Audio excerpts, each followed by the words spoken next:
Hello YouTube, and welcome back to the channel here today, or welcome for the first time for a new series on the channel. Today we're going to be watching, experiencing, trying to understand Mawaru Penguindrum, or just Penguindrum. We're probably just going to call it Penguindrum for the foreseeable future.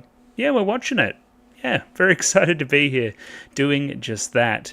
One thing I'll note, this video will be late. Apologies, but work has been killing me at the moment. Literally, I feel like I'm going to die. So, again, there will be reprieve in the future. Again, I'll talk about it a little bit more, and this will become more viable in future weeks. We're just going to try to get something out there and get a start on a new series here with Penguindrum. So yeah, I should give the context. I have a channel which I watch anime on. You're currently viewing said channel. I do polls on said channel. I put Penguindrum on a poll with a bunch of other shows. Here's how the results went. Pretty close little finish there between Penguindrum and a couple of others, but Penguindrum came out on top. Again, I'm speculating here, but I think entirely predicated on my work on Revolutionary Girl Utena. And of course, the connection there being one Kunihiko Ikuhara, of course, the director there of both shows, that being Penguindrum and Utena. So yeah, I reacted to Utena in the past. It was one of my favorite things that I've done. Utena is like one of my favorite shows now. It's so very excellent. There are some certain episodes that stand as like the best episodes I've ever seen. So I think, again, following the lineage of the guy that made that and what he made in the future is probably a good idea.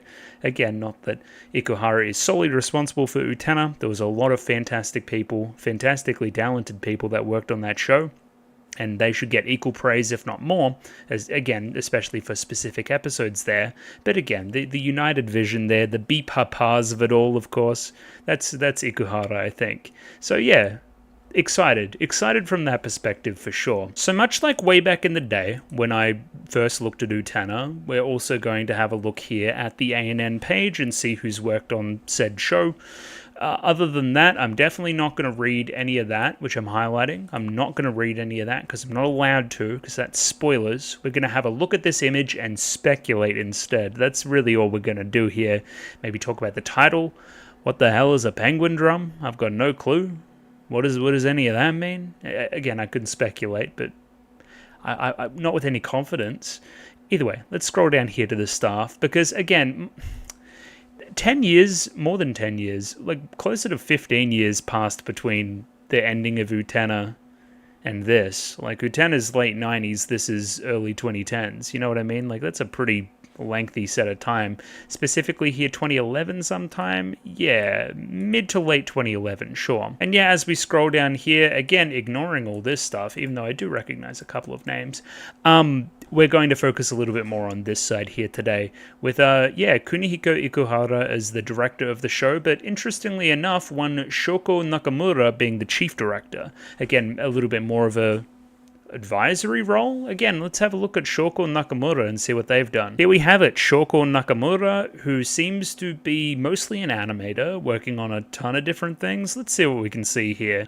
See a little bit of a connection here. I've got some Gunbuster and Diebuster. That also, I believe Ikuhara worked on Gunbuster, Diebuster as well, so sure.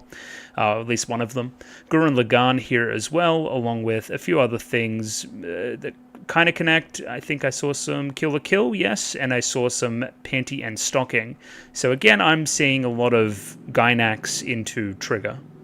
Sure, that's a little bit of a connection for sure, that whole gang. From that similar perspective too, Fully Cooley, Darling in the Franxx, Evangelion, seems again, that whole collective part of that whole team. Again, extremely creative. Again, if you're into this on any kind of level like I am, then you know who these people are, and the work is good. The work is very, very good. It's a good lineage to have, I would say. Yeah, again, this is pretty immaculate. I just pretty much like everything here. Interestingly enough, some work on Mushishi, which was on the poll that I just did as well, so interesting one for sure. Yeah, a weird name, but sure. Directly responsible here for what we may see. We may get some Trigger/Gainax vibes. We're gonna see. Next up, we have series composition. I might as well just knock over Ikuhara now, so let's do that. Hello, Ikuhara. Hello, Blonde Streak Man. Hello, PiPs. Hello, lots of things. Hello, not a fan of Rocky Horror Picture Show. Weird ANN, but sure. Little bit of a short old work history for Ikuhara, but I think I commented the same thing back in the day. I was right about the whole Gunbuster connection too, which is cool. Or Diebuster specifically, because that's 2, yeah. Yeah, all the normal stuff. Again, we know about the Sailor Moon connection into Revolutionary Girl Utena from our discussions on Utena, of course, and what Utena was trying to say, often playing off of this connection too. A lot of staff similarity between the two shows. Again, we went into it. Sarazanmai, which I've gone into as well. Not a huge fan of Sarazanmai, but again, I was like, that was ages ago too. It's been a long time. We have Yurikuma Arashi, which is a connection here between this show and the show we're watching here today, Penguindrum, and this one. Again, the Ikuhara connection. I believe a lot of the team are quite similar between the two. I believe this one is about lesbian bears or something to that effect, so weird, but it's Ikuhara, so he's allowed to bear. Yeah, and a few other weird things just here and there. Again, I commented on a lot of this stuff back in the day. I don't want to repeat myself too much. The other person here on the series comp is Takayo Ikami. Takayo Ikami seems mainly like a series comp / script person and has worked on a ton of different things, most of which I would say, aren't very good. They're just a bit different. I remember seeing Other Side Picnic. I thought it was pretty bad. And I saw Ochikobore Fruit Tart as well. I thought that show was pretty bad. It was funny, but yeah, it's kind of nothing. I don't know, this is a bit of a weird one. These are some anime-ass anime, I can tell you that I see here. There's not a lot of mainstream appeal here. This is some otaku-ass shit. Is this anything? I don't know. I'm failing to find a little bit of context to draw from this, I don't think. Again, there could be some amazing show here that I just haven't seen as well. Again, I don't know. I haven't seen Watamate. Can't speak on that. I don't know what the hell a Milky Holmes is, but I don't think I'd prefer not to know, if I'm honest. Sure, we're going to leave that one there. Who is that? Takayo Ikami. Hey, we'll see. We will see. 4 major writers here, Ikuhara having writing credits on majority of the episodes, so looking forward to it, along with Ikami as well. I'm trying to recognize a few names here between this and Utena, but I'm not seeing a ton. There could be some. Again, there is that 15-year gap, so it's weird that, again, he would be working with the same people. Not necessarily true. We have music here from Yukari Hashimoto. Let's have a look there. Yeah, a few interesting ones here. A lot of work on Sayonara Zetsubo Sensei, a bit of work on Sarazanmai, which specifically had pretty good music, I think, from memory.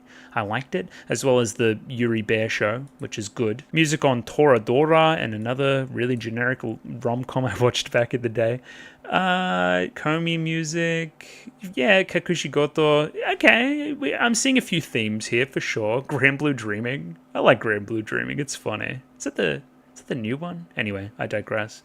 Golden Time. Yeah, it looks like to me a lot of rom-coms and a lot of things. It's the same writer that Sayonara Zetsubo Sensei and Kakushigoto, so could be something there. Yeah, Nozaki-kun, definitely that rom-com. Oh, Shaft connection here with March Comes In Like a Lion, which again has fantastic music, so sure. We're gonna say that the music here is gonna be good. Based on all available evidence. Let's just say that. Wait, Sleepy Princess in the Demon Castle too? I love that show. Yeah, this show fucking bangs. It's good. Yeah, okay, sure. I recognize the name Lily Hoshino. I don't know why, but I do. And that's confusing me, because I've gone through this once and I don't recognize anything, which is scaring me. But original character designer. Again, I should also note the thing about Penguindrum. To my research, and I could be wrong on this, it seems like a Utena-esque situation where they're releasing a novel and a manga and something else at the same time. It seems like a little bit of a multimedia thing. Again, I believe this novel also came out, a light novel that is, came out in 2011 as well. So it's kind of this simultaneous release. It's not, Penguindrum's an original, I guess is what I'm getting at, right? It's not something that's based on something that already exists. It's Ikuhara's crazy mind coming to terms with something there. So yeah, I don't have much else to say beyond that. I just I guess it'll be original, whatever it is. And to round us out here today, we have a couple of art directors on the project. We have Chieko Nakamura here, who's done background art on a ton of things. We can see up here, credited as a background artist first and foremost. So again, maybe focusing on the backgrounds part of the art direction as opposed to character art and anything else that's involved in animation. Again, I'm not an animator. Any of these shows here have particularly good backgrounds. Sleepy Princess in the Demon Castle. I like the show. Wouldn't say the backgrounds are crazy. I would say the backgrounds are really good in Words Bubble Up, like Soda Pop, which was a movie that was on Netflix not too long ago, which I really did enjoy. Music by Kensuke Ushio as well, which I thought was quite nice. So, sure. Hey, there's good backgrounds in that. Maybe we can expect good backgrounds. Probably. The show's well acclaimed. And again, Utena's got fantastic background art. So again, maybe Ikuhara's got an eye for something like that. We must remember that it's been 15 years. I shouldn't be referencing Utena as much as I have, but I can't help it. It's very good. Last person here, and I think the person with probably the best CV out of most of the cast here, I would say, is one Kentaro Akiyama as the other art director on the project. We're going to scroll down here. It's pretty excessive, but I see one thing in particular I'm zeroing in on, and that is the art director for both Revue Starlight and Revue Starlight the movie. I've reacted to them on the channel. Fantastic, especially the movie. If he's touching the movie at all, and then he's involved here, that's joyous. I love that. That's fantastic. Again, seems like a lot of work with whatever the Studio Pablo is on certain stuff. I believe Wixos, is that how you say it? That's also like Magical Girl-ish, I think. Could be wrong. Precure, sure. Again, yeah, just some really good stuff here. Some work on the art of Flip Flappers, which I'm also reacting to at the moment, which is very good. The art specifically there is really fun. I've actually seen episodes 1 through 6. I can attest they're pretty good.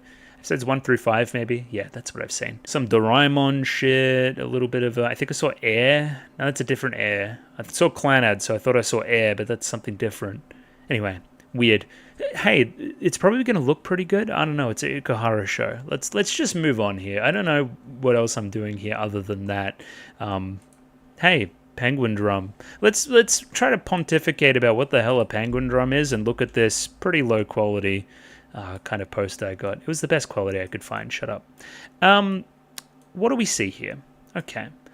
For one, I see I see two male characters.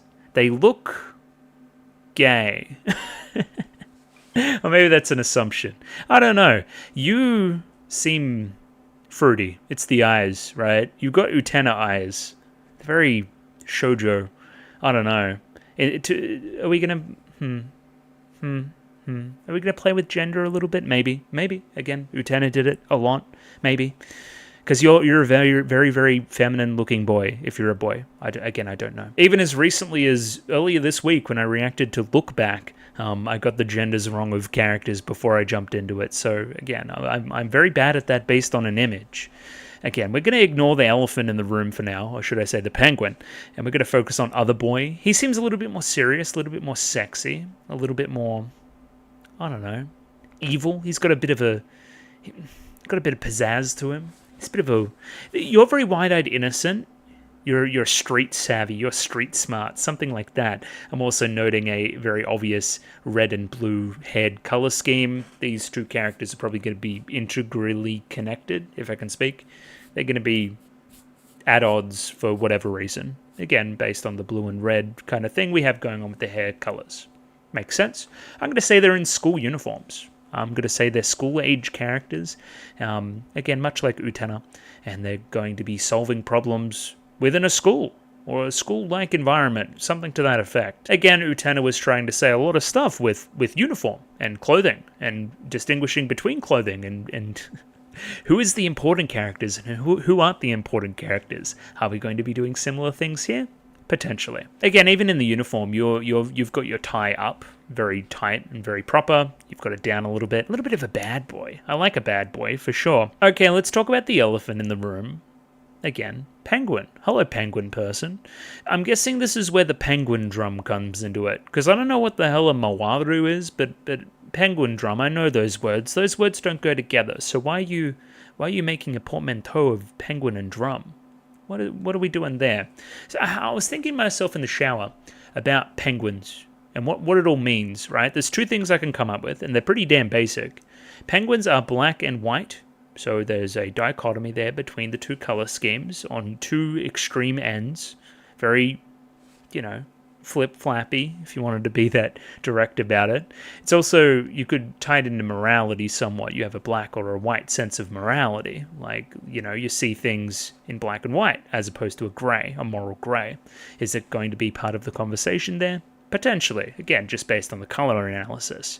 The other thing here is we have a rock hopper penguin. That is the penguin here that we're based off of. The only experience I have with said penguin here is the movie Happy Feet. Are we going to be referencing Happy Feet here? Came out at similar times. Well, in the grand scheme of things, yeah. I don't think so. I think, again, it's just a creative decision. A lot of eyebrows, though. Eyebrows are interesting. Penguins are also a flightless bird, so that's a little bit metaphorical, right? I have the ability to fly in theory, but I can't. I can swim instead. That's a little bit fucking weird. That's strange. Are penguins even birds? Like, I don't know. I don't know much about penguins. Maybe I'll learn something as we go here. You have very long legs and you're wearing heels, which I enjoy. I'm going to come right out and say it. The pink flourishes here are quite interesting. Long-legged character, maybe again a little bit Utena inspired in spots there. The other thing I would note is the character placement. You're facing away from our main couple here. Give or take actual couple status, I don't know. You seem like somebody ancillary to what's going on. You may be a metaphor. You may be something else. You may be something we're chasing, something we're trying to acquire. Just based on, it looks like you're running away and you don't care for the other two. Again, I should also note, again, more character placement stuff. You're very open in your placement. You're like looking at us directly and you're like almost looking down at us, like, a bit of a smolder to it all, right? Where again, hiding something mischievous, all these kind of things. Open book. You're a little bit more. You seem lovely. I'm going to say it. You seem like a lovely person. And again, you can tell a lot through character designs and stuff. So sure. Again, where does drum come into it? So we talked about penguin. What about drum? What are we drumming on? Are we going to skin a penguin and turn it into a drum? I hope not. That'd be scary. You make noise with a drum. Drums keep a beat. Uniformity? I don't know, man. We're grasping at straws here. I think we should just watch the thing. And to that end, I guess I should get this up as well and tell you how I'm watching it. Where are you, Penguindrum? So yeah, I've got my completely legal streaming site up here ready to go. Actually, I shouldn't say that quite word yet. I'm not ready to go yet, but it's DB. That's the name of the file set. DB, it says Mawaru Penguindrum plus movies, dual audio. It seems like the one with the most downloads, and it came out in 2023. Seems like a combination of other things. If I click in here, can I see a subtrack? Source Hybrid Remux GG. Does that help anybody? I don't know if that helps anybody, but that's what I'm doing here. That's what I'm reading from, or the version I'm watching, I should say. It wasn't on CDEX, so I don't know how else I can find again, I'm sure you guys will let me know if it's a bad copy or something, or has bad subs, as you did with Utena, which famously had a lot of sub discussion. So again, access that version if you want to. I should also shout out my Patreons, because I have a Patreon. You can pay me money and you can watch next week's episode a week early. So again, based on all available evidence, 2 and 3 should be up there if you're watching this publicly at the moment. So again, access that at your leisure. These patrons here recently voted in a poll for what to watch next on the channel, voted for Penguindrum themselves, so you can thank the patrons if you're watching this and didn't vote, because they're the ones that kind of pushed it over the line there as well, which I found interesting. And yeah, they had double votes, I guess is my point. So you can pay me money and get double votes in polls, get the show early, all that kind of stuff. Either way, thank you to my patrons, starting with Mickey Babbers, Trails++, Akomancer, / Banana Rama Hama Dama Sama, which is a new one, Bobbin, Chobo Ribby, Dapper Dwarf, Domobot, Ichu, Ed, Fancy Question Mark, Fleur Nightingale, Fruit, Gloriana Tenebrae, Glyke, Greybeard, Gus N, Heath, Ika, Ice, Yako Yavanen, Jacob R, Joran, Kelvin, Clem, Nosta, Cont Begemot, Lasher 840, Lou, Max, Mistake Il Chen, Nailu, Need, Nico Lane, Parnik, Pencil Sharp 333, Ragashingo, Runlad B&K, Saint Lily, Sal, Sam1373, Skeleton, Vueko, Without a Net, Yuki Ali, Zach, Binchy, Hans Peter, Marsh, and I'm going over the next page now, Voodoo Chili, and Zarn Echo. Thank you to all those people for giving me money. And yeah, with all that said, I guess we should jump in here. I have no expectations. I don't know what this is going to be. That's the best part. I love it. Let's jump in here. Mawaru Penguindrum coming right up, episode 1. Rightio, we have episode 1 of Penguindrum up there ready to go. 23 minutes and 41 seconds on this one, so sync up accordingly with your own copy. If not, there will be a picture-in-picture version in the description below. And again, using that DB file set from Nya. Again, until somebody tells me to do opposite. Just kind of going here. Yeah, let's give this thing a 3, 2, 1. Oh yeah, I should also say, if I get this up here, before I do that. Oh, where have I gone? There I am. My audio is the Japanese audio in stereo, and my subs are the full subs Japanese. That would make sense to me. Again, just if you wanted to follow along. Either way, with that being said, let's give this thing a 3, 2, 1. Radio, 3, 2, 1, go. Baby. Okay. Stars, Fate, Loud. Okay. Pirate Bear.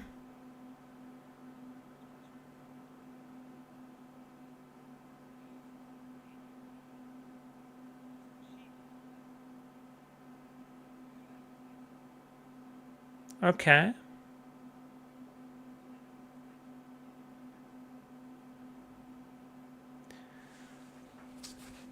Human choice. Ever since that day.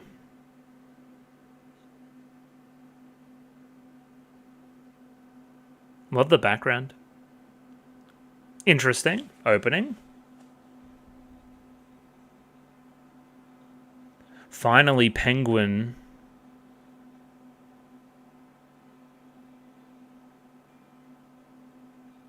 Interesting vibe.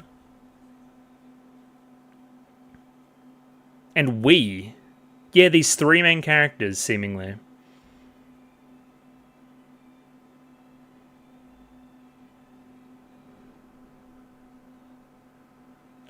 Robo Bear.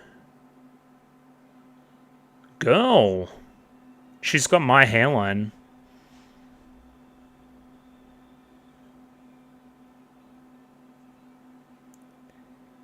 Okay, new character. I don't know what it is, but it's fucking awesome. Sure. You're very Utena. So are you.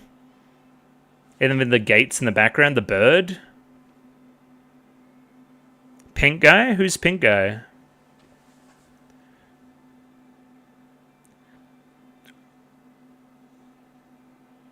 Oh yeah, I forgot to talk about Brain's Base as well. I must do that at some point. What is Apple? I have my work cut out for me, don't I? At least a little bit here, don't I? For sure. Fan. Roses.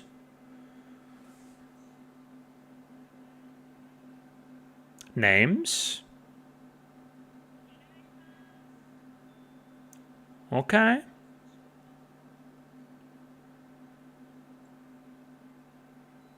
Yeah. Pretty boy.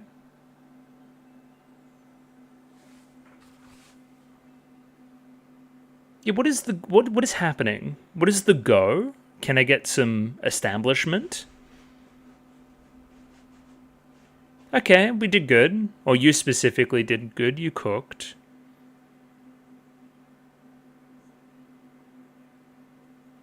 Hospital. Mom. Siblings.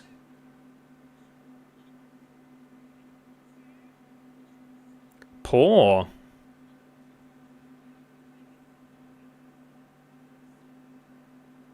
They're still very jolly.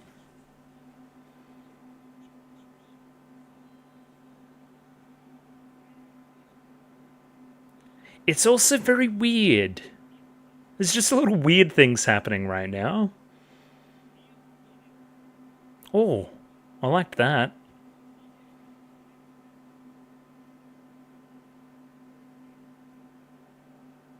We're cooking eggs. Think about it. Dead parents is the vibe I'm getting.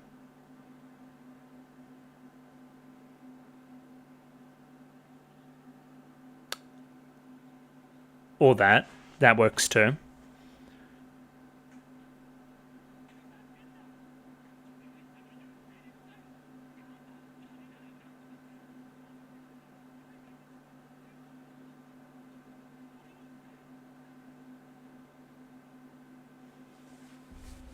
Fair enough.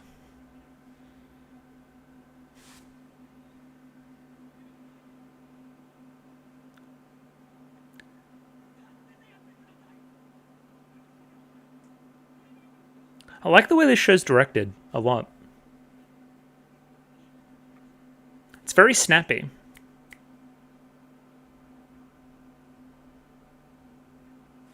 Yeah, and that's tying in along to the opening monologue of the show.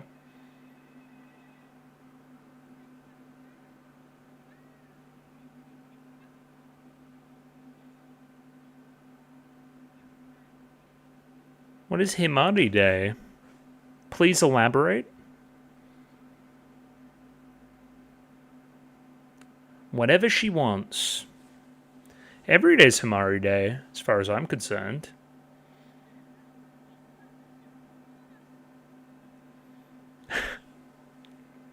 Very direct. Oh. Words?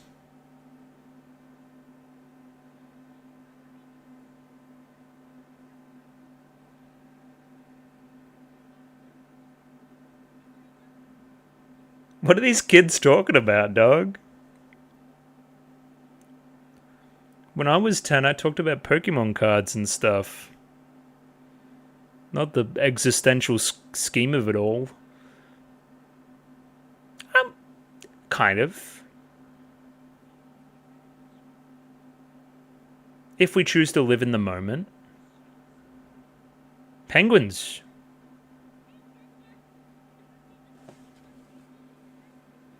Monogatari? A little bit. Oh. Okay, we're going to go see the aquarium.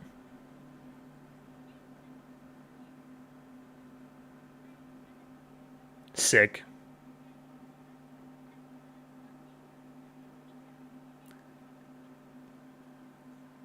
Shadow Girls-esque? Maybe.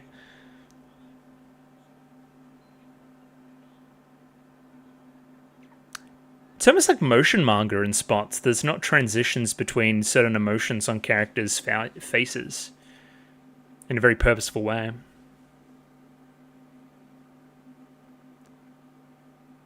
Penguins are cute. I like penguins. Also, you know how I feel about aquarium dates.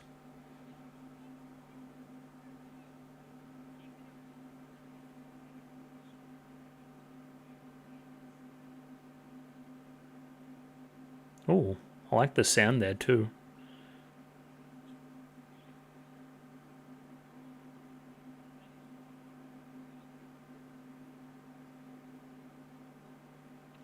Playboy vibes, maybe.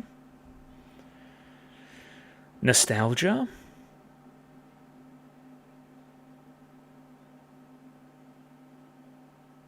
Yeah. Think about that time we went to the aquarium too. Yeah.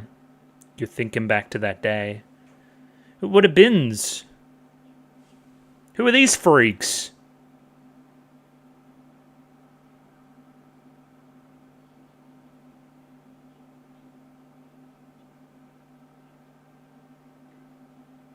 Concerning. Monokuma vibes almost.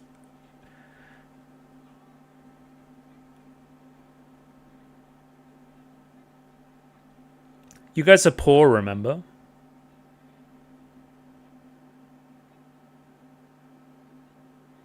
I think it's Himari Day because you don't have many Himari days left.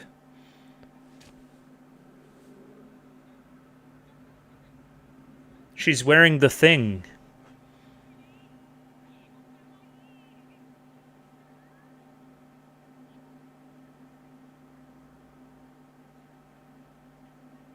That's the pink that's on there on the character design. Aniki.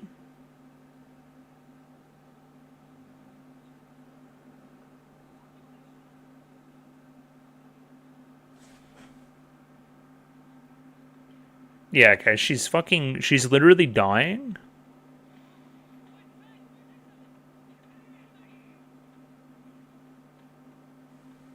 Yeah, the camera there. I like the camera. Bit of mystery to that. Again, you would assume it's the terminal illness, but those penguin freaks were hanging around.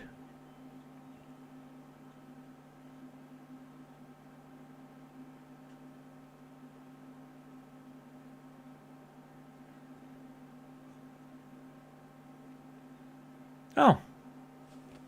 Goodbye, Himari. Guess it really was Himari Day after all. That happened, oh shit. That happened very quickly.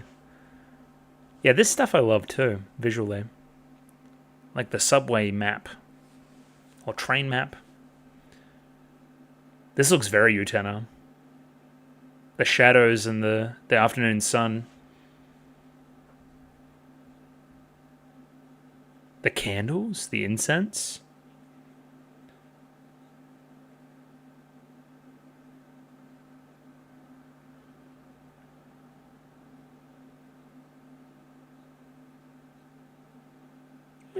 I guess looking at the bright side of life, sure.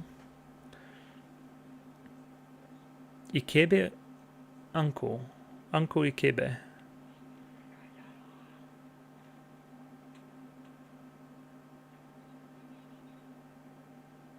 I think it's cope. I think it's a defense mechanism. Yeah. Do I recognize that voice?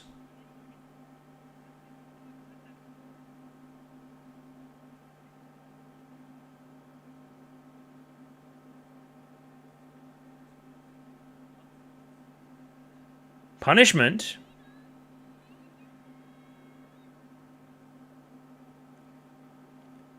Pardon?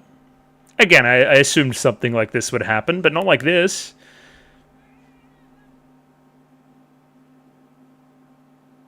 Eye color?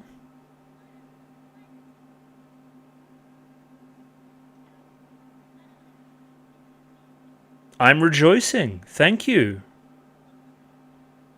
Benevolent spirit?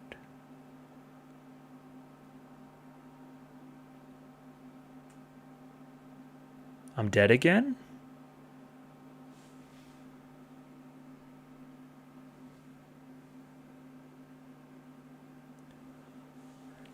Saved! We did it!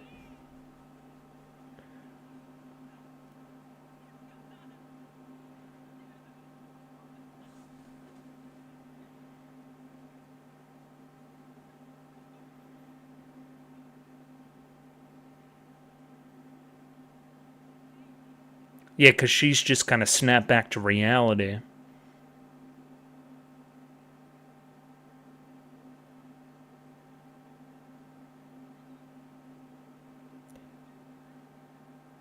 Yeah, do we want to talk about the part before that, where she was talking about some kind of god from the land of... Anyway, drop it, it's fine. Eggs.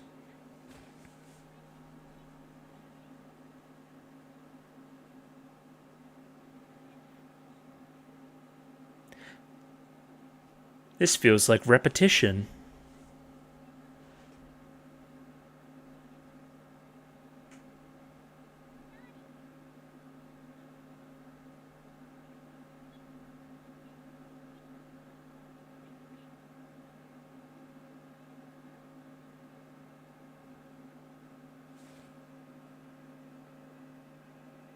Okay, so this is after we take her back to the doctor and he's like, what the fuck? saved. Yeah. So yeah, all that talk about fate at the very start, it seems like we overcame it somehow through the help of a god.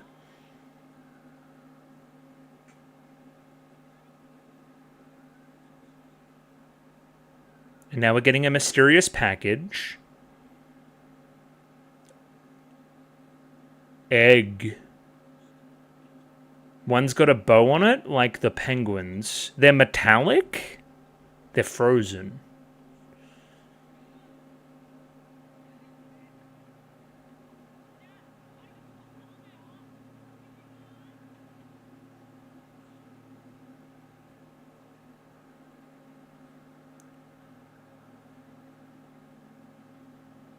Did it say keep them frozen?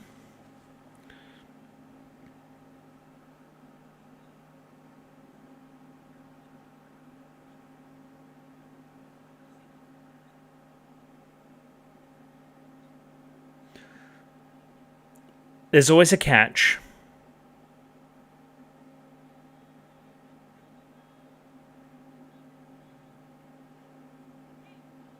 Who is this freak?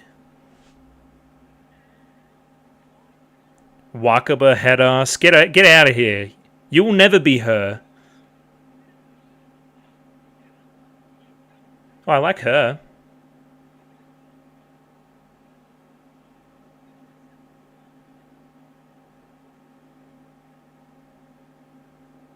I do like her character design. I like the other one too.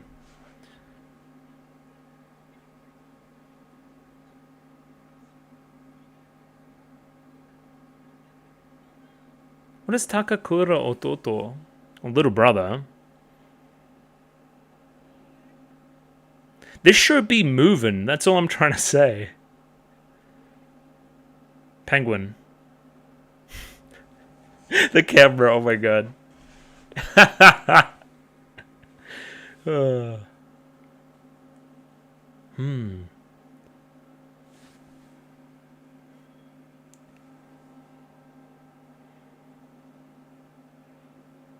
think the penguin got the last cabbage.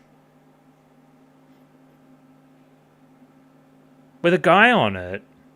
Expensive cabbage. Penguin with an umbrella?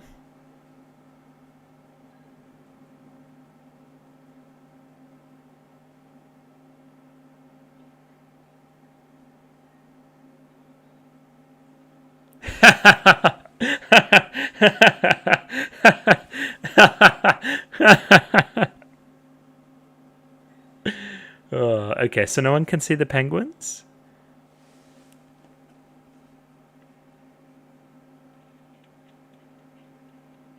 What does it all mean? I'm haunted by penguins? Somebody please help me, I've gone insane?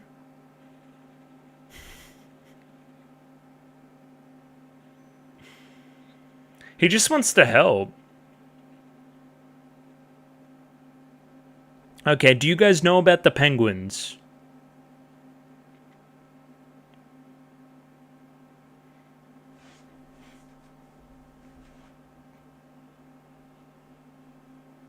It...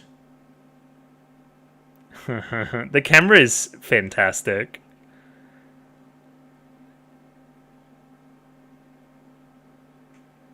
Okay, so they've gotten used to the penguins already.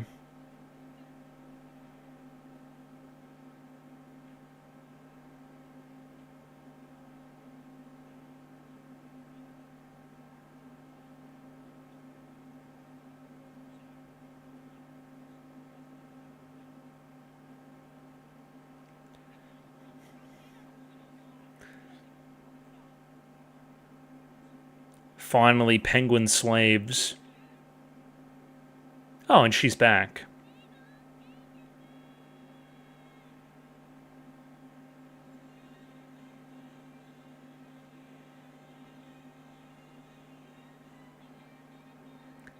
Where are we?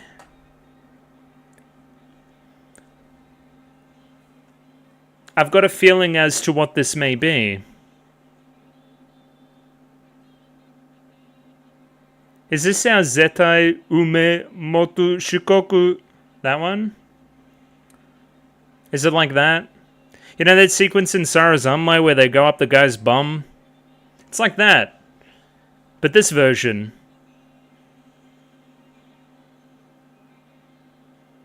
But to what end?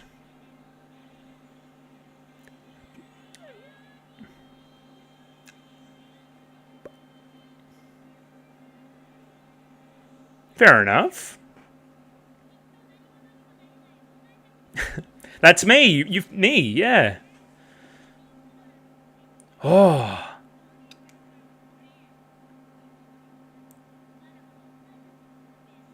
There's always a catch.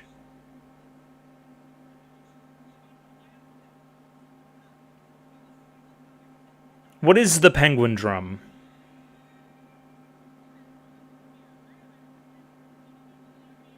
Temporarily?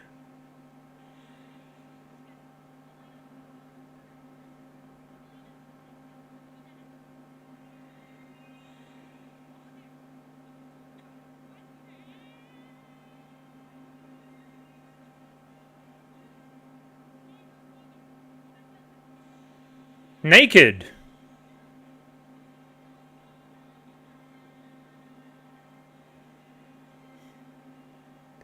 Very Utena.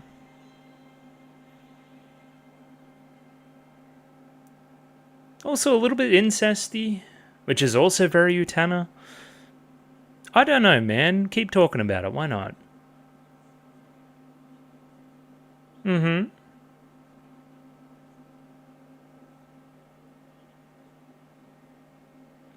Neo Automata? A little bit.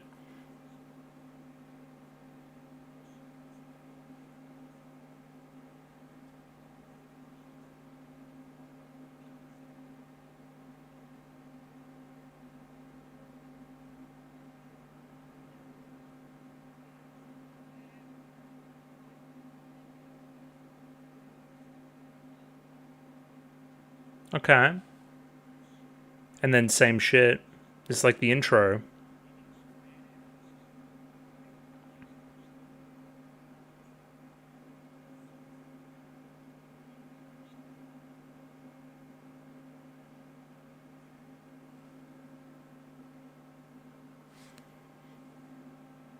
Yeah! I thought it...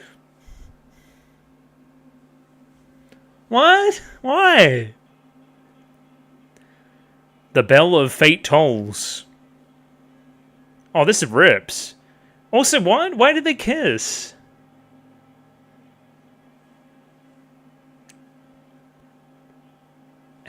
Where do I begin?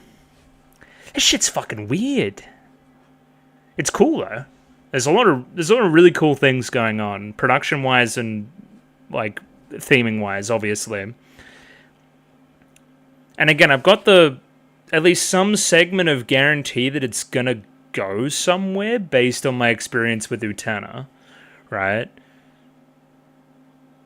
Where sorry, I was distracted by something. Yeah, Jesus, I continue to be distracted by things. The music in the show's fucking awesome too. What was I talking about? I have a guarantee that this is going to go somewhere. I feel like, right? Based on how the show's well regarded. It's Ikuhara. There's going to be a point to some of it, I think. Even if it is very, not as direct, a little bit more metatextual. Red string. Yeah.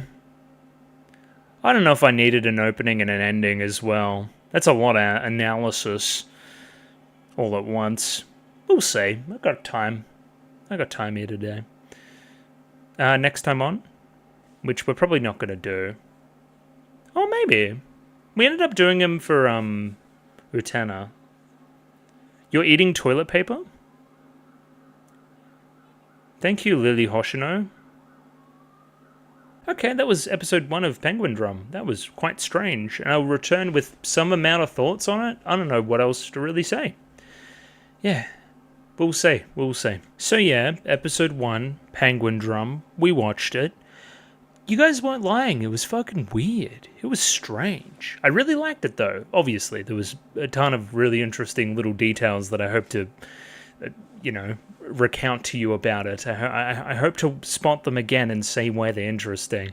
Again, there is a lot of context driving into this thing. A lot. From various creatives, various parties, various previous works, various everything is just kind of... I've got a million things I want to say, basically. It was good. I liked it. I think it needs to be expounded upon more. I think I need to find out some more things. It's not as instantly amazing as Utena, which I think still has one of the best first episodes ever. But this was good. I'm just a little bit shell-shocked by the things that occurred. Especially, again, should we talk? Are we going to talk about this? Are we going to discuss this in greater detail? They're siblings, no? This is some areas. I don't know. There's some Nanami areas. If you know, you know. So yeah, I mean, that was framed as a bad thing in Utena. Very bad thing. Especially, again, she's like asleep. Thoughts? Anyway. Weird.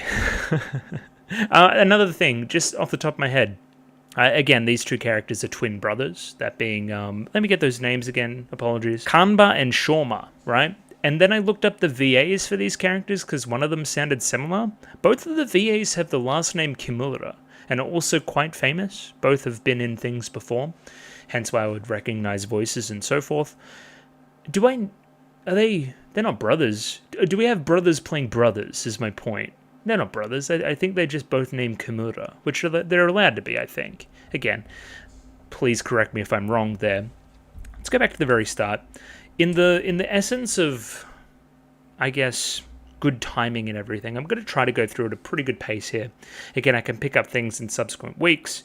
It is almost 6:30. I want to go to bed relatively early tonight. Anyway, so let's get a start. Let's try and get a bearing on what's even going on and what I liked about it. Let's try and at least establish that before diving in too deep. The first visual of the show is what I would describe as like almost like a baby mobile. You know, the things that like spin around, and it's got an angel on it. It's specifically got a baby angel with some weird features. But anyway, God. We're talking about God. We're talking about angels. We're talking about heavenly beings that possess more power than we do. Okay, this will become thematically relevant as we continue. The other thing we see here is stars pouring in from the window. Let's park all the architecture stuff, which is quite interesting too. This room is fantastic. Let's park all that stuff. What do stars mean? Stars are destiny. I don't like destiny. I can see destiny all around us right now, specifically in Himari's room, right? Again, we'll go into it. She is terminally ill. She will drop dead at some point based on the doctor's advice, right? She does so in the episode. I hate that we are forced into this position because of what's going on, right? Because of our destiny, right? Success and failure, misfortune and fortune, they're all already guaranteed in this life, if you believe in fate. So, do I have power of my own destiny, or is it preordained?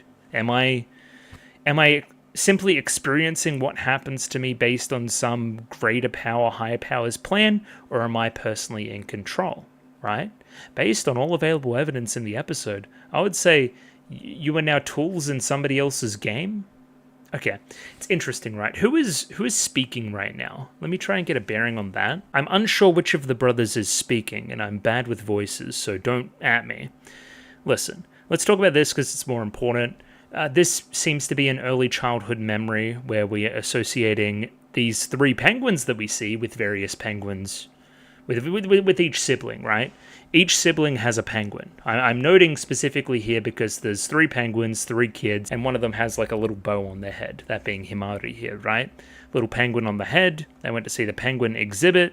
This seems like a crucially important thing for whatever the hell's going on, right? We also have these 2 characters here, which seem very Precure-y, kinda. Also, red and blue hair. They're magical girls, kinda. They're like little, a girl would have them in her room, right? That would make sense. Again, the opening thesis of the show is, okay, if God is ultimately responsible for a fate, then why is he crueled us with such a cruel fate, right? Why is my sister going to die? Why did our parents disappear? Why are we so poor? Why do we live the life that we live if God preordained this? What did I do in a previous life to be punished like this? All these grand, existential questions almost. Why are we here? What are we doing? These are the questions we're posing very early. The show is quite ambitious from all accounts, right? Again, these questions are posed very early in the episode only to be kind of answered by the middle. It seems like there is a higher power. It seems like they did alter the fate that we were preordained, right?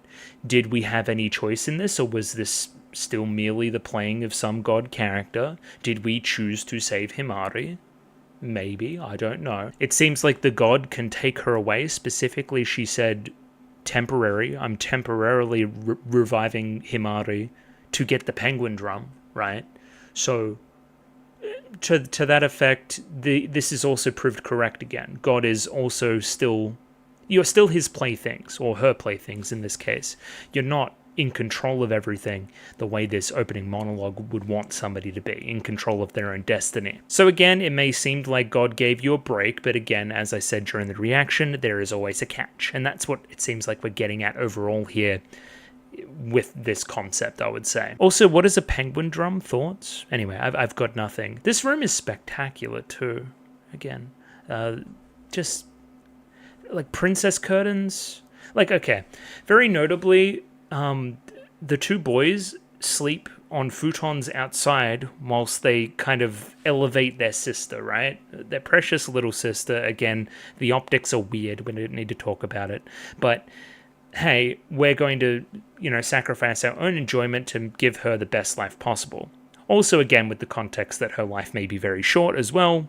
Something in that. Again, we got to cherish the time with her while we have her, right? And now we have the opening. The opening does a number of really cool things. It wasn't the first time this episode that I thought about Monogatari, which isn't a place where I thought we were going, but Monogatari-esque in spots for sure. How abrupt the conversations are. There's a lot of text on screen. There's a bit of a street sign thing going on. It seems like we're not paying particular attention to their character designs of characters outside of the main characters, which is another very Monogatari thing. A lot of silhouettes, a lot of... I don't know what we're trying to say with all the subway maps and that kind of... It's just this general aesthetic, this almost like urban maps and that and so forth. Like, what are we trying to say there? I don't know. But it's definitely an aesthetic we're going for. This kind of stuff, Like, a lot of symbols, a lot of... I don't know about the rotation either. Yeah, a lot of symbols, a lot of maps, a lot of place names, a lot of white screens. Very clean, very elegant, very getting information across. Almost hospital-esque as well. It seems very like we're getting information across and not particularly artsy or flamboyant. Yeah, I don't know the end goal of my analysis there, but that's what I'm saying. I guess I should go and do these lyrics first before I go through and do everything else. Round and round your eyes wander around, searching around the station's platforms. The sound of fanfare from afar, the clamorous city making noise. This is kind of to that aesthetic I was talking about. All this kind of stuff, But yeah, the lyrics too, again, looking around the subway station, that kind of thing, right? I tried to keep an ear out for all of this in a world that's about to end. Okay. There is dire consequences and I'm still looking for you. That's kind of thematically relevant to the episode, I would say. Sorry, I just had a feeling I would never see you again. So again, that's why the focus is on you. Also, it seems like we're in Max or something. That's strange. Fate is laughing at us. I'm already past the point of no return. Far over my limit, even your absolute control has crumbled. Okay. You've pushed me to the edge. All my friends are dead. Yeah, something like that. Again, it seems like you could read the lyrics from the perspective of one of the twin brothers, right? And talking about Himari. That's what I would say, right? Like, I had no idea if I was ever going to see you again, and now I've been pushed to the edge where I'm going to do some weird shit. I've been pushed to an edge where I need to act or something irreversible will happen. The end of the world is nothing but a hypothesis, is what I'm crying out from the other side of the binary world line. Okay. The end of the world is nothing but a hypothesis. Is this cope? The world may end? but that's only theory, a game theory, is what I'm crying out from the other side of the binary world line. So yeah, it seems like it's hopeless. It seems get across this feeling of hopelessness from that lyric, I think. And again, after that same kind of hopeless lyric, I have the feeling you'll come see me soon. I have the feeling I'll see you again. So I'll be waiting with my eyes closed, even in a dream, even potentially referencing the end of the episode as well. Waiting with my eyes closed for your response. Okay. Very, very interesting opening lyrically, I would say. The two boys looking either way too. I wonder what you would think about the events of the very end. Wonder if you two are truly aligned in your love of your sister. I don't know. Again, back to the start of the opening here. Again, as I was saying, we have 1, 2, and 3 penguins. You would imagine in the order in which they were born. Again, the 2 older brothers plus the sister, because we go from here to here, and then we see the 2 brothers and the sister in that same order, still rotating around. Got a run cycle for the siblings up above. Again, very neat, very uniform, very clean aesthetically early in this opening. In that same order, we have Kanba and then Shorma, followed by Himari and her diary there, right? Almost the story of her life up to this point, and then we have her like rotating around very important like, very graceful like as well. We need a little bit more context about what Himari was like previous to. Like, has she got, like, some dancing in her or something? Is there some reason why this god person is so flamboyant and the penguin headdress and all that? Is there some further context there that's going to give me something there, or is it just fucking weird? I don't know. We also have the apple there. We'll talk a little bit more about the dropping of the apple there and what the apple may represent. Of course, again, we literally say it in the episode, but I can talk again because I've talked about it again on the channel before. What an apple represents. Apple represents temptation. In a lot of ways, biblically, right? An apple the apple is the sister in a lot of ways. It seems like Kanba is lusting after his sister by the very end, right? That seems like what we're getting at, and he's kind of kissing her in her sleep or whatever else. Forbidden fruit. You see what I'm saying there. Also, again, if we're talking about God and religious context, of course, where do we get forbidden fruit from? That's from, again, Adam and Eve, that whole story. The first man and the first woman and the snake, and who's who in that metaphor? That's fucking strange too. Cain and Abel? Oh shit. More importantly, bear mechs. I don't know what these are, because these haven't really come into the equation yet. But it seems like we're doing a color scheme of black and white for the different mechs here, which could speak to the different colors of the penguin as well. Yeah, the subway is very important here. Getting from point A to point B, we go on the subway to the aquarium, go on the train there, anything in that. And then again, that transition point there, we see that rock hopper penguin there, and then, yeah, wearing that headdress with those kind of pink eyes. It seems when the pink eyes are on, you've kind of overtaken by this presence, so to say, this godly presence. And again, we have that like kind of full-on transformation sequence type thing, and it seems based on this that the diary is a point of contention. The diary is an object of desire or something like that. It seems like that girl that we thought was pretty before, that kind of smiled at us, turned into fire. What is that? I don't know. There is another different girl that I don't believe we've seen who has a gun. Is she going to shoot us? Potentially. She looks really cool. So I'll let her shoot me. Why not? You're very shoujo. You're very almost Rose of Versailles, which again has its... Again, we talked about it. Yeah. Huh.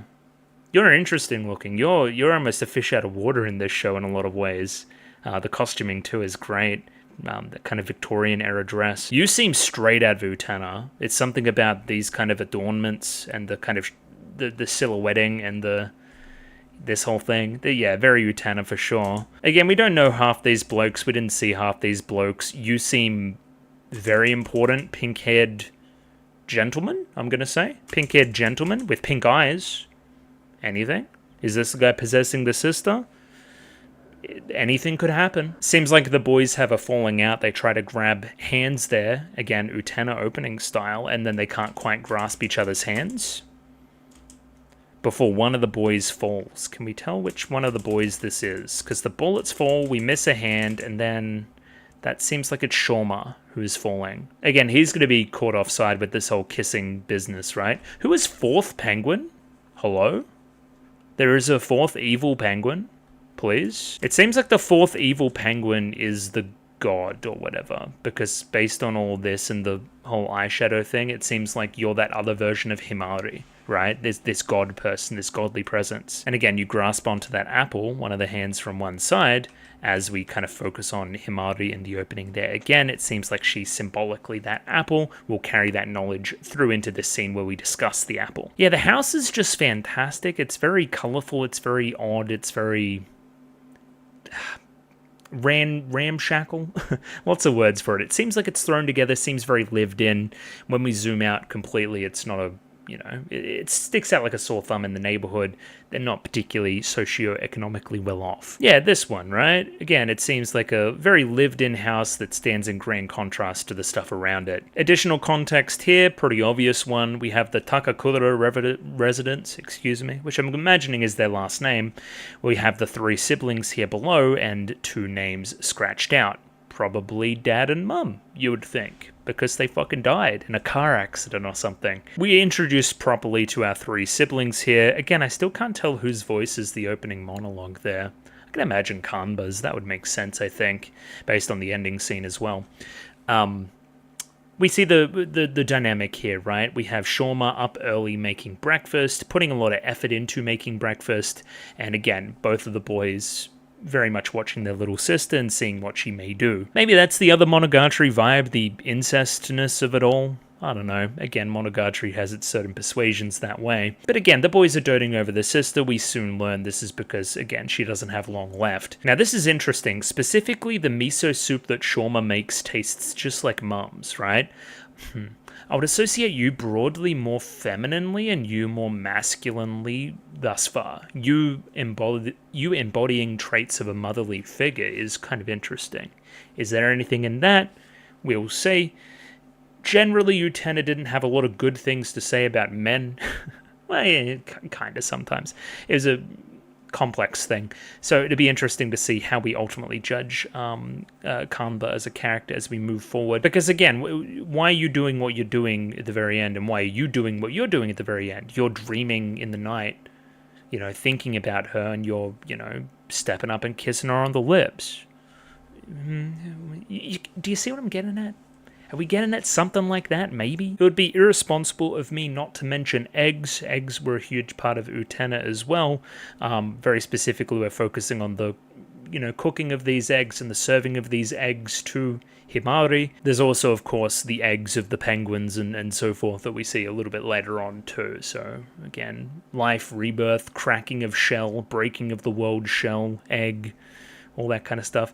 Egg symbolically and its links to femininity as well. We talked about that in Utena. Is any of this context going to be carried forth into this show as well? Potentially. The boys are feeding her eggs.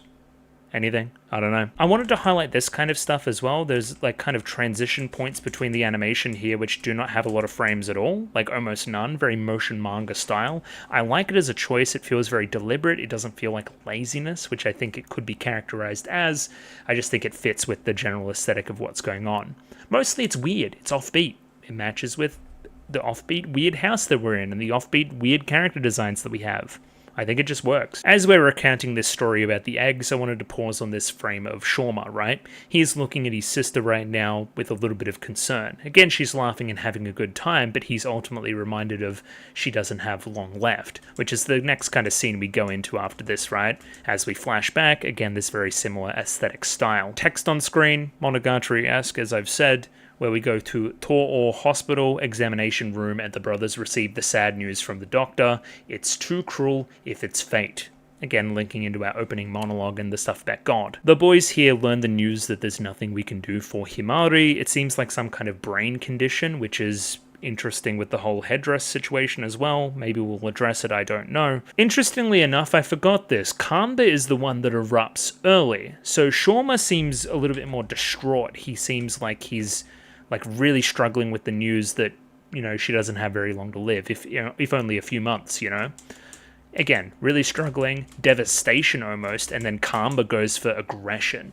Again, I'm seeing more masculine leaning emotion, right? You're going straight for the seeing red of it all and assuming the doctor's a crack, go straight for denial, where Shoma is a lot more, what's the word?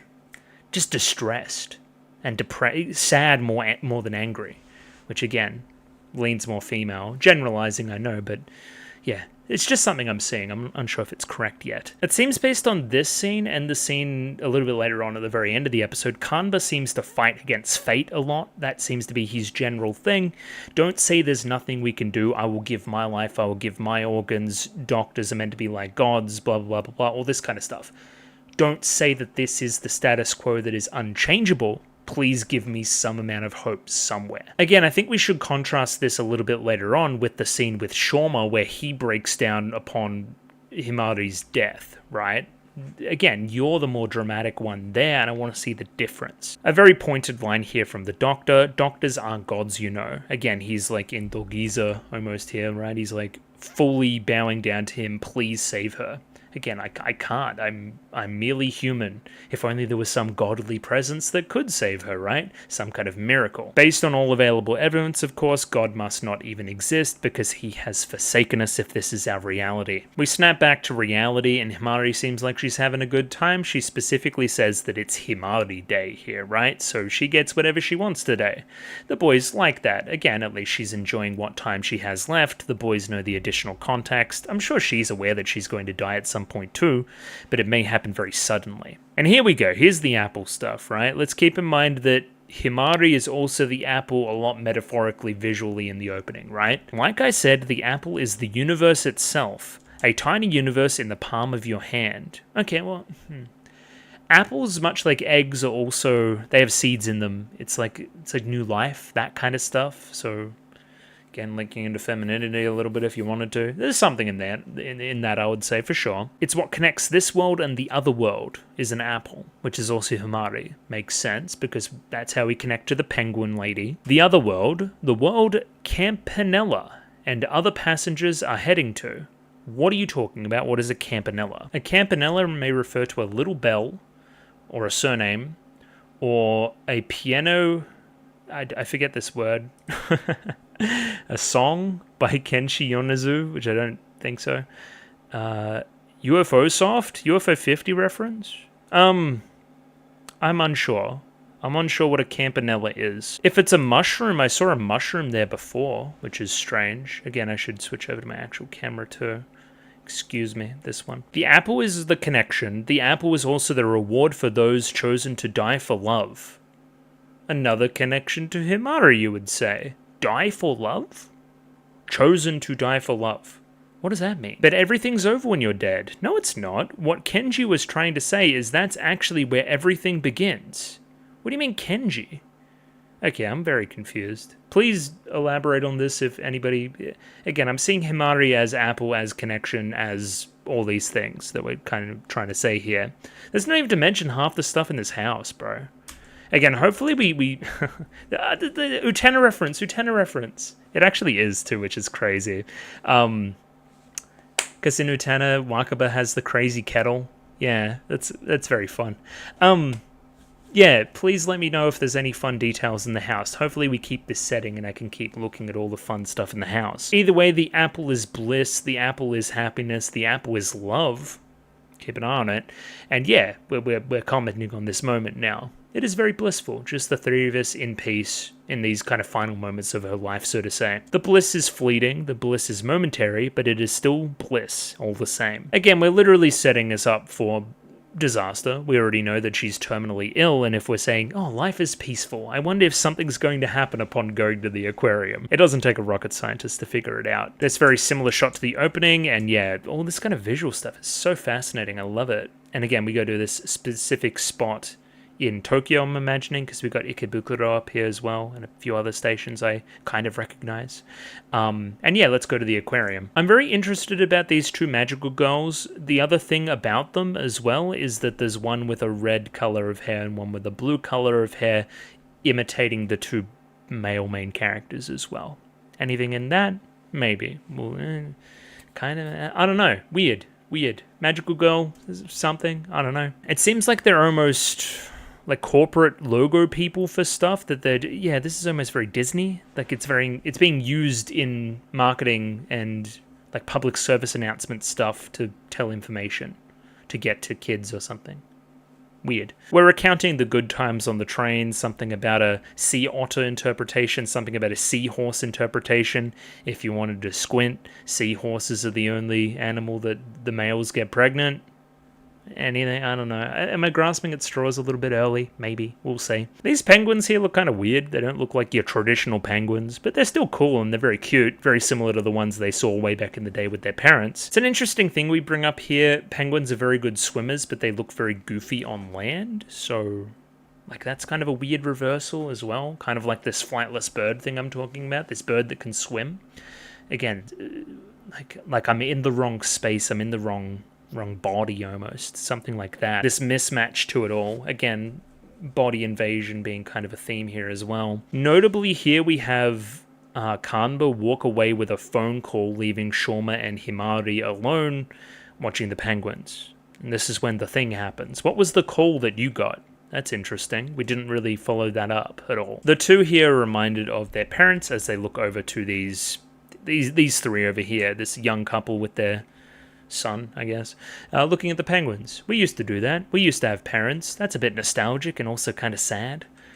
See, they're longing for it. They're longing for that connection a little bit more. Again, you're very mom-coded so far as well. Shoma, also very emotionally mature, you would say, notices that Himari's feeling kind of uncomfortable and guides her away. This is where we get the penguin reveal too, which is kind of a lot. But yeah, again, emotionally mature. Again, this may affect Himari. It's all about Himari. It's about her being the center of attention. If she's uncomfortable about something, let's take her away from it. So those three penguin dudes are already there. They already exist. Shoma can already kind of sense them.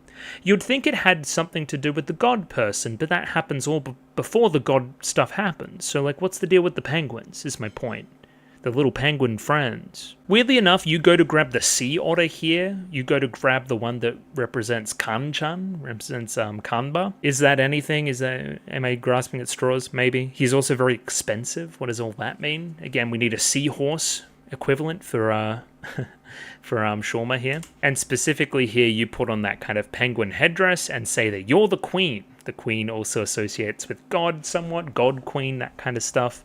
Again, because it's Himari's day, because she's in control of everything, she gets to decide everything here. This is almost prophetic for what happens next, which again is all very pointed for sure. Specifically here, you pink a pink ribbon for Himari as well. Is there any? Oh, little guy. Look at this. Hang on. This one? Yeah. Behind it. Little Kappa guy. Sure, that's kind of fun. A little sea otter too. That's something. Again, specifically Kappas and Sarazanmai, right? For sure. Kanba comes back from the phone call, and again, we don't get any context, and then immediately asks where Himari is. Himari's already collapsed on the floor. Are we being limited in perspective somewhat based on this first episode? Are we going to relearn what actually happened here by the very end? Is it that kind of story? I do not know. And again, the boys hear that a girl's collapsed. Somebody call an ambulance. They already know immediately who it is. Yeah, straight into the ambulance, already collapsed, already dead almost, right? She's in a fucking bad way immediately. Again, on the operating table, already comatose. Shit is going bad. And again, during that kind of montage, she says farewell, closes her eyes, and literally dies in front of them. It all happens very quickly to the point where it's hard to get emotionally invested. Again, that's not the point of what's happening here. It's meant to set up the rest of the plot. It's not meant to be a point of emotional catharsis. Very, I wonder if this will be a constant thing with kind of the kind of midpoint of episodes. We very famously had the big Utena splash in Utena.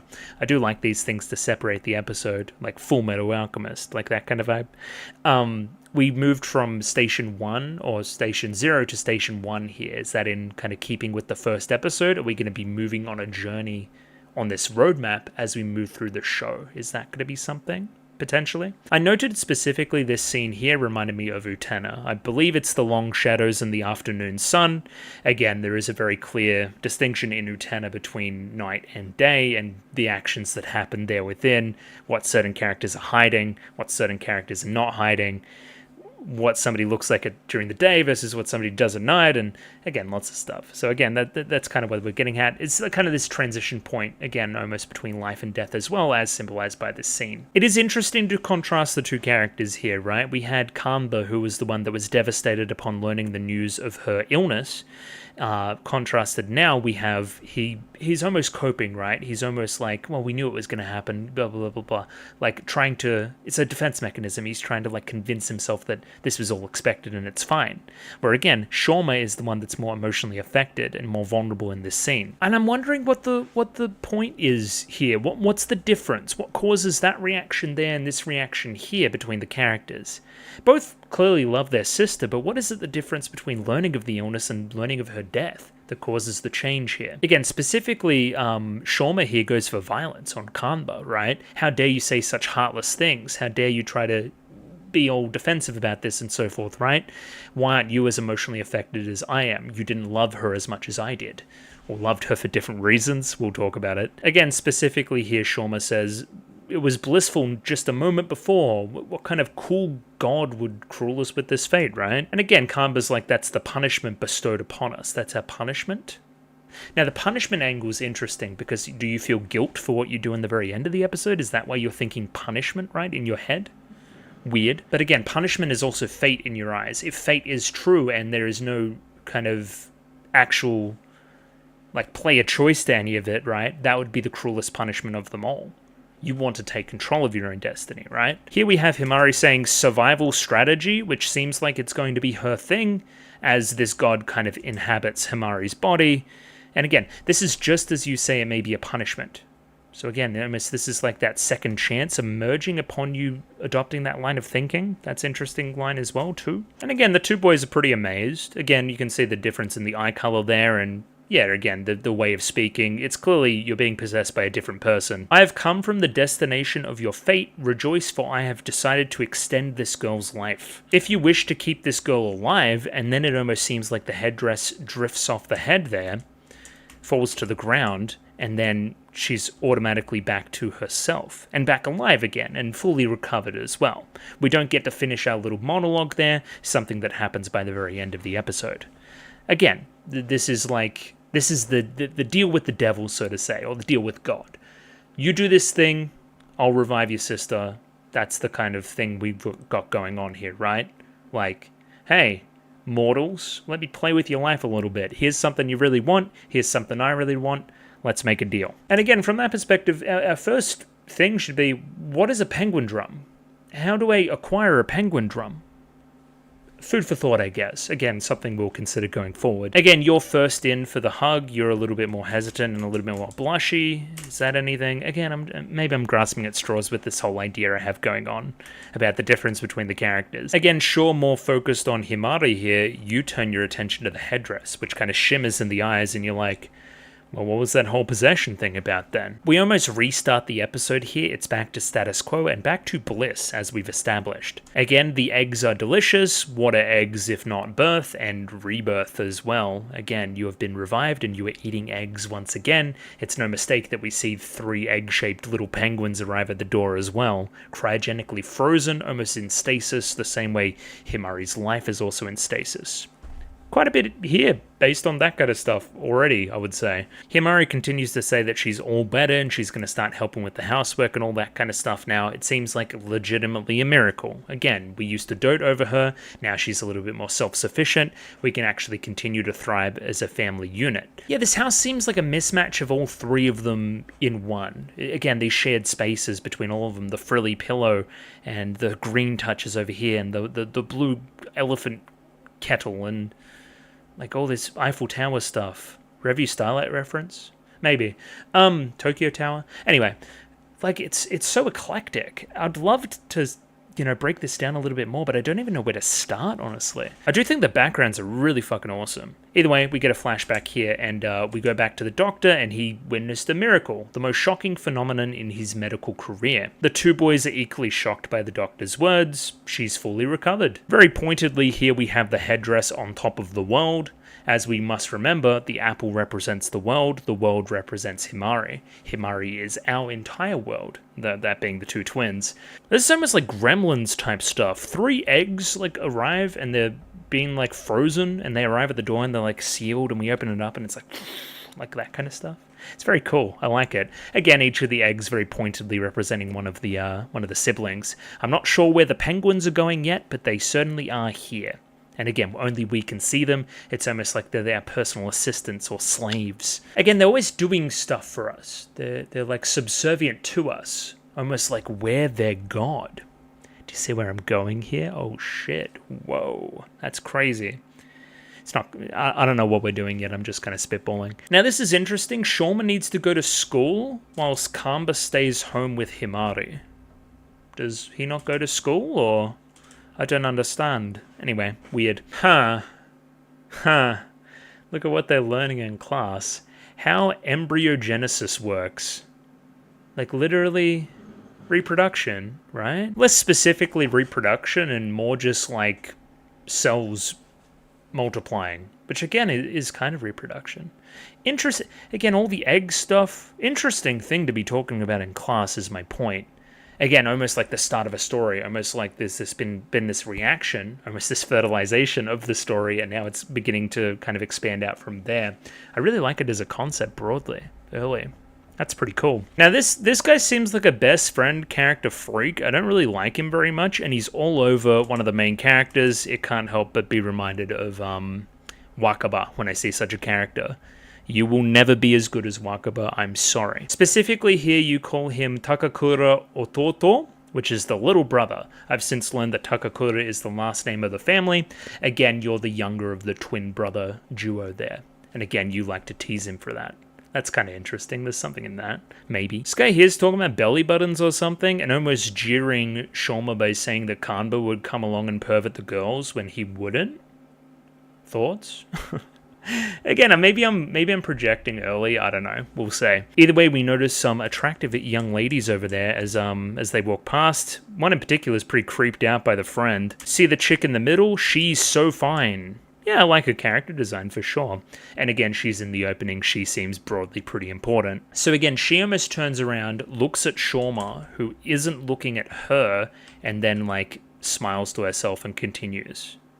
Does she know something we don't? Does she know? Maybe. I don't know. We now do this sequence whereby the penguin is going to give Shoma various objects that he's forgotten, almost like his little personal assistant, right? It's meant to be weird. The characters are meant to perceive it as weird, and he's meant to keep trying to brush it off and not confront himself with this weird new reality, right?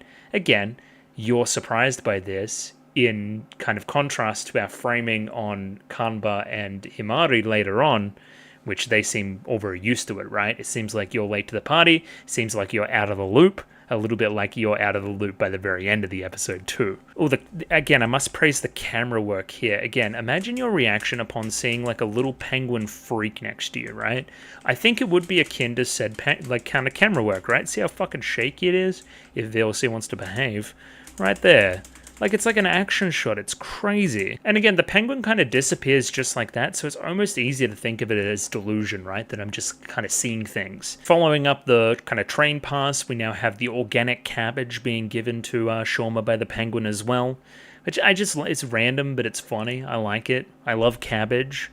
Shoutouts to Avatar The Last Airbender. And again, we go for a classic rule of threes type situation here, where the third opportunity he actually goes, okay, this is fucking weird, I gotta check if this is how it's working with somebody else nearby. This mother and son comment that there's no penguin there and that this guy must have lost his fucking mind. Prompting a strange reaction from Shoma, where he continues to just run away from, in the rain, away from said penguin, scared of this new revelation about his new normal. I do like the horror movie-esque tone of this somewhat as well, as he turns around and the penguin continues to follow behind. Again, it's that fun kind of ironic mismatch. You think it's like this horrible scene that's happening, but the music's very cheery, and it's just like a little penguin guy. I think that's pretty funny. In a very similar way, we see the legs moving here, kind of contrasted with the penguin's legs moving very quickly as well in those kind of frames. I think that's very purposeful too, again, associating the penguins with their equivalent. Again, penguins are doing what their equivalent penguin is doing. Your equivalent penguin is aggressively cooking and chopping vegetables,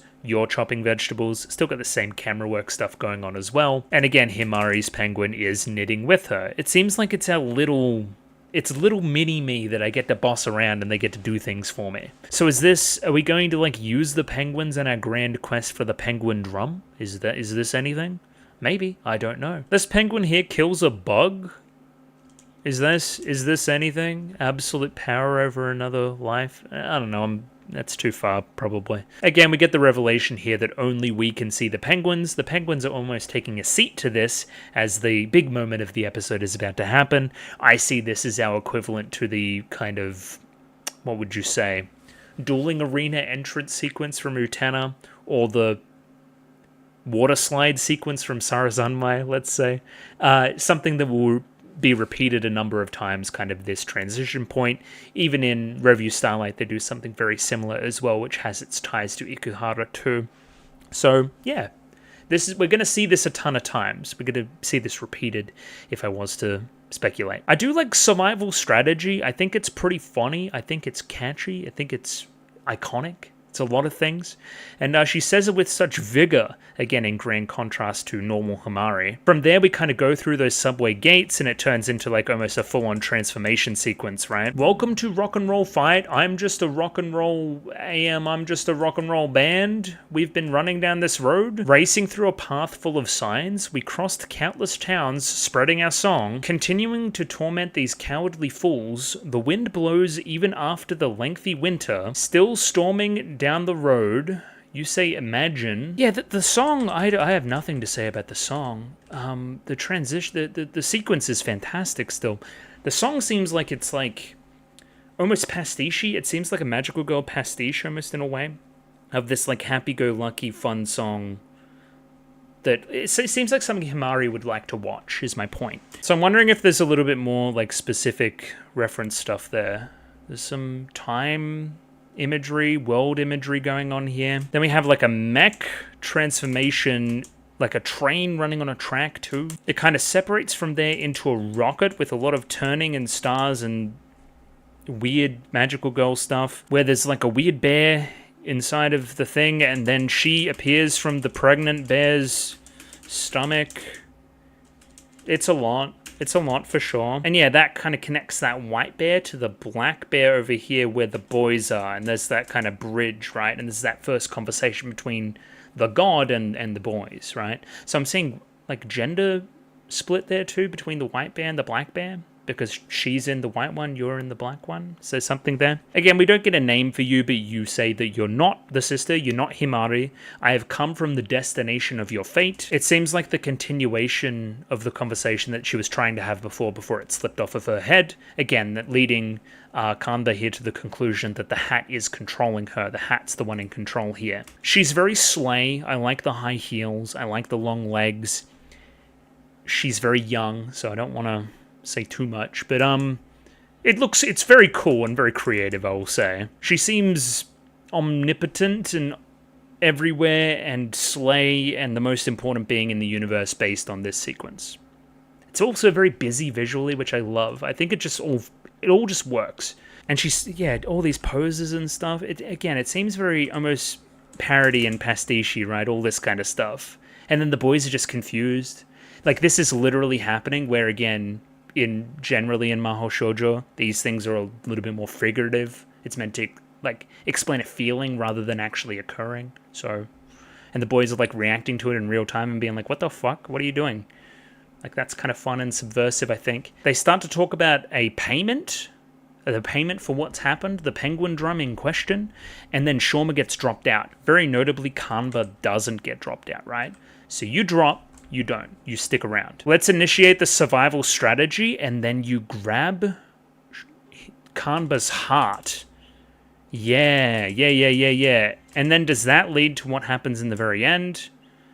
Almost in that very, again, I was talking about this in Monogatari very recently. That's almost the apple to the heart, and then you eat the apple, eat the flesh, eat the love, that kind of stuff. Yeah, it seems most certainly like Kanba is the one doing the monologues here. Now that I've gotten used to the voices a little bit more, even the shoes here, yours are very prim and proper in the middle, and again, we don't really care where these are placed. It's all about her. She's the focus. She's the central point. And again, we find out just how much of a central point she is here for Kanba in particular, right?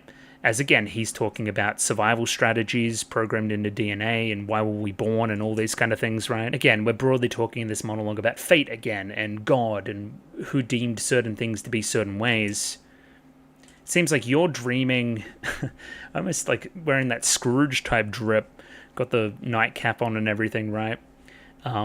You're like dreaming and having nightmares about what has happened, right? And that kind of collective hallucination. You're being controlled, that hat changed you. If a man ignored his fate, his instincts, and his DNA's commands to love someone, dear God, is he really human? He's talking about his sister, little bro. I feel a lot more justified in my talk about masculinity now. I forgot about this line at the very end. Again, doesn't seem like you and Shauma are on the same page with this kind of feeling, I would say. That's a difference between you two. And again, I've noted very much so that you're hiding things during the episode and you're sticking around where Shauma exits. This is why. This is the reveal.